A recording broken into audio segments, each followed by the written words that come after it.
Assalamu alaikum wa rahmatullahi wa barakatuhu. Ego. Three letters that hold you back from saying things your heart is dying to say, like I love you, I miss you, and I'm sorry. Ego, ana. Three letters, तीन लफ्ज हैं that hold you back, जो आपको रोके रखते हैं from saying things, कहने से चीज़ें your heart is dying to say, like जो आपका दिल मर रहा होता है कहने से, लेकिन आपका ईगो आपको रोक देता है कहने से। आपका दिल चाह रहा होता है कि आप बोलो, लेकिन आपकी अना आपको रोक देती है ये अल्फाज कहने से। कौन से अल्फाज कहने से? आई लव यू, मैं आपसे मोहब्बत करता हूँ। आई मिस यू, मैं आपको याद करता हूँ। एंड आई एम सॉरी, कि मैं आपसे माजरत चाहता हूँ। सो किल ईगो फ्रॉम यू।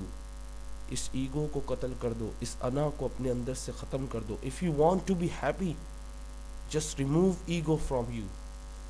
अगर खुश रहना चाहते हो, अपने अंदर से ईगो को ख़त्म कर दो।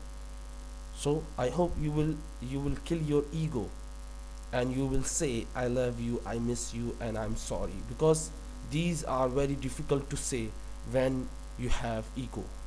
ये बहुत मुश्किल होता है कहना जब आप ईगो प्रॉब्लम, अगर आपको ईगो होता है यानी अना का मसला होता है, तो आप ये अल्फाज नहीं कह पाते। So remove it, okay. If you want to say free, just say it. If don't think, if you want to say something, just say it, okay. अगर कुछ कहना चाहते हैं तो कह दें। So hope you enjoy this lesson. If you like this video, please share it with your friends. अगर ये वीडियो आपको पसंद आई हो तो अपने दोस्तों के साथ शेयर करें। Hope you enjoy. Pray for me, pray for your parents, pray for my parents. Remember me in your prayer. मुझे और मेरे वालिदैन को अपनी दुआओं में याद रखें। अल्लाह give us हिदायत and जन्नत। अल्लाह हमें हिदायत दे और जन्नत दे।